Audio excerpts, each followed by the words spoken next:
ይህንን ምስል በምናባችሁ ሳሉት። በለንደን ጭጋጋማ ምሽት በቡኪንጋም ቤተመንግስት ግዙፍ የብረት በሮች ጀርባ አንዲት የነከሰችው አውሬ የመሰለች እውነት በዝምታ ትንቀሳቀሳለች። ዛሬ የምናወራው ስለ ማንም ሰው አይደለም።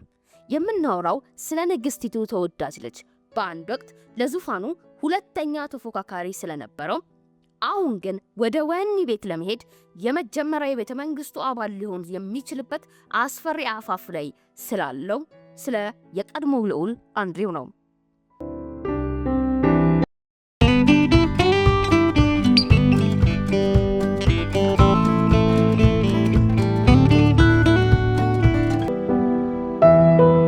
የቤተ መንግስቱ ግድግዳዎች በአልማዝና በወርቅ የተለበጡ ቢሆኑም በውስጣቸው ያለው አየር ግን አሁንም በኤፕስቲን የዝሙት ደሴት ላይ እንደሚነፍሰው የበሰበሰ ንፋስ መመረዝ ጀምሯል። አንድሪው በአንድ ወቅት የብሪታንያ ባህር ኃይል ጀግና ተብሎ ይወደስ የነበረ ቢሆንም ዛሬ ግን ስሙ የሚነሳው በጀግንነት ሳይሆን በጄፍሪ ኤፕስቲን በሚባለው የሰው ልጅ አዳኝ ስም ጥላ ስር ነው። ይህንን ሁኔታ አስቡት።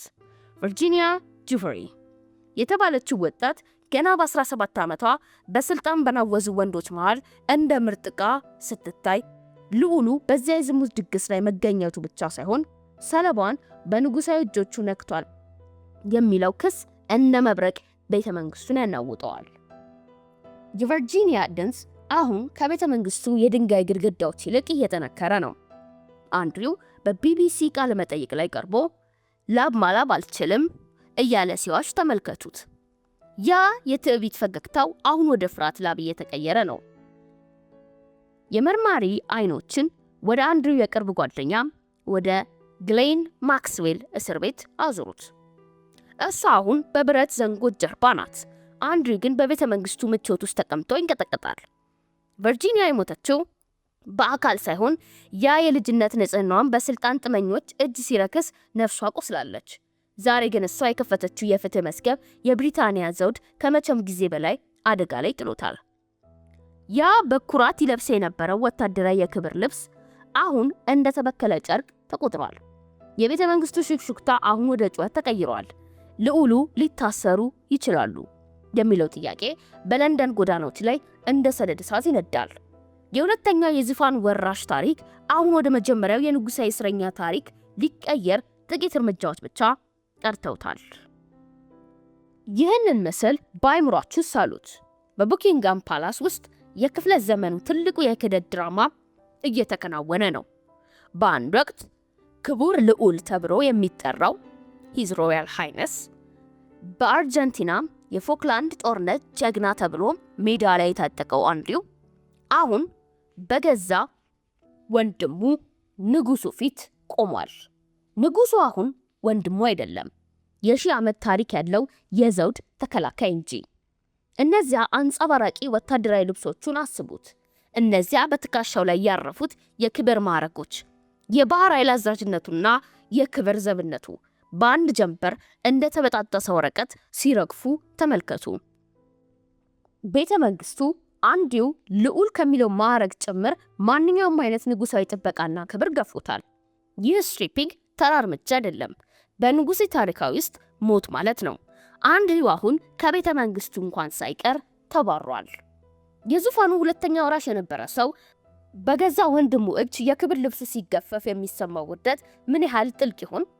ይህ ለፍትህ የተደረገ እርምጃ ነው ወይስ ዘውዱን ለማዳን የተከፈለ መስዋዕትነት? ነገር ግን ሚስጥሩ በአንድሪው ብቻ አይቆምም። እኔ እንደ መርማሪ ወደ ኋላ መለስ ብዬ የዊንዘርን ቤተሰብ ጥቁር መዝገብ ስገልጥ የሚገጥሙኝ ምስሎች ያስደነግጣሉ። ልዑል ፊሊፕ የንግስቲቱ ባለቤት በአንድ ወቅት በጀርመን ናዚዎች ጋር የነበራቸው የቤተሰብ ግንኙነትና የነበራቸው የዘረኝነት አነጋገሮች አሁንም ድረስ የቤተ መንግስቱን ጥላ ያጠቁታል።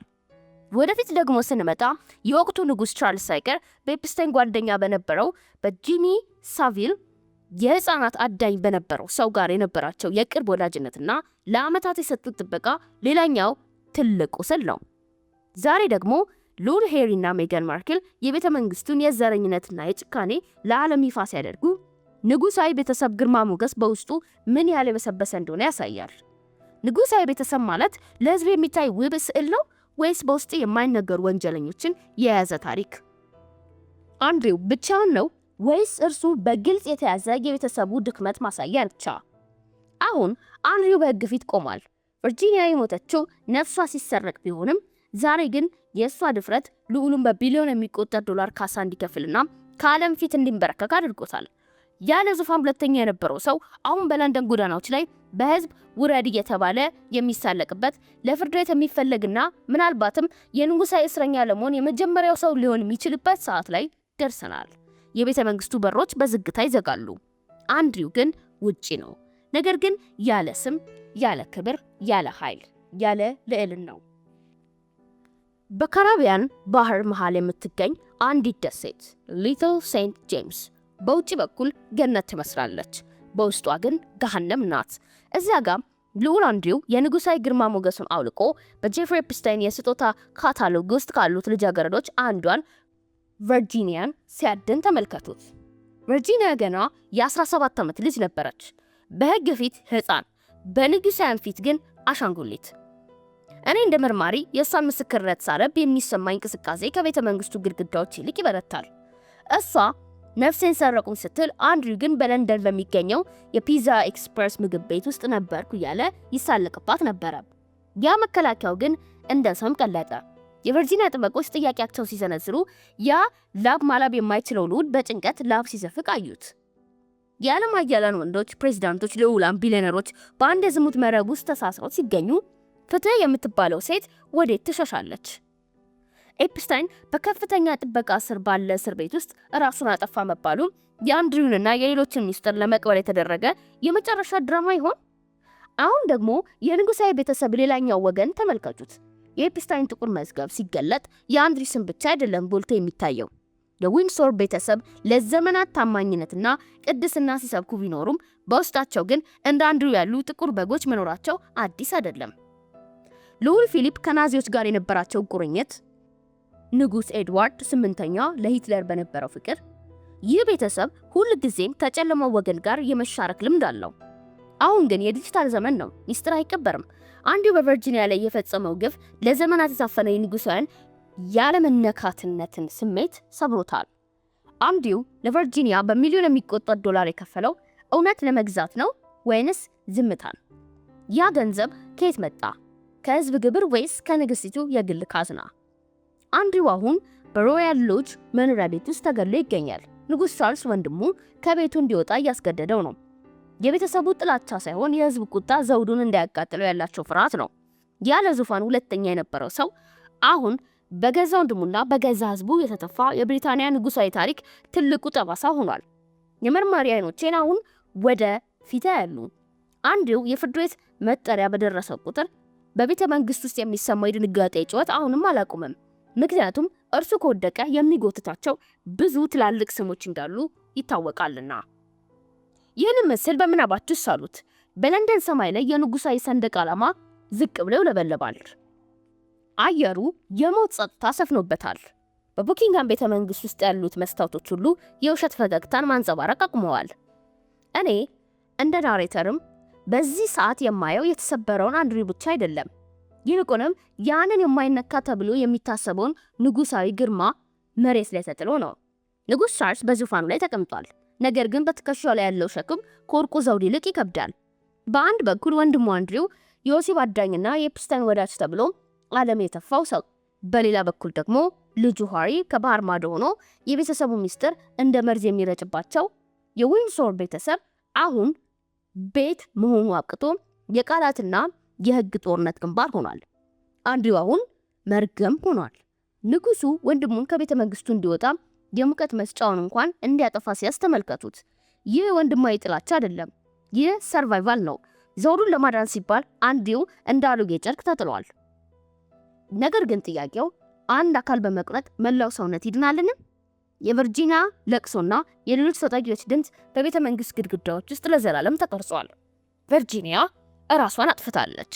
ራሷን ለማጥፋት ግን የዳረጋት ነገር ምን ሊሆን ይችላል?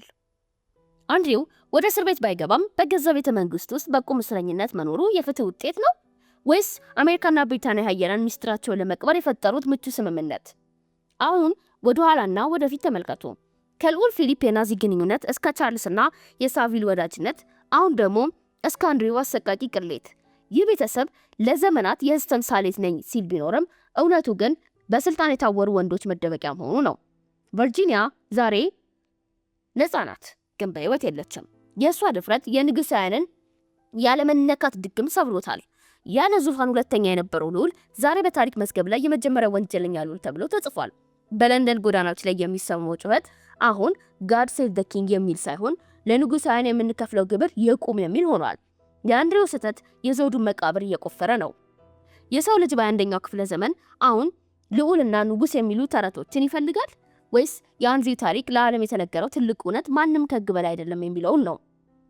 አሁን አይኖቼን ዘጋለሁ። ድራማው አላበቃም፣ ነገር ግን መጋረጃው ወርዷል።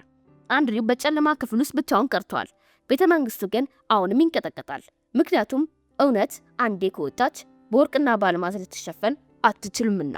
በየቀኑ ስለ አንድሬው አዳዲስ መረጃዎች ይወጣሉ፣ በየሰዓቱ በየጊዜው። ከዚህ በኋላ የሚተነፍሰው አየር የልዑላንና የነጻነት ሳይሆን የተጠርጣሪና የወንጀለኛ ነው። መጨረሻው ምን ይሆን?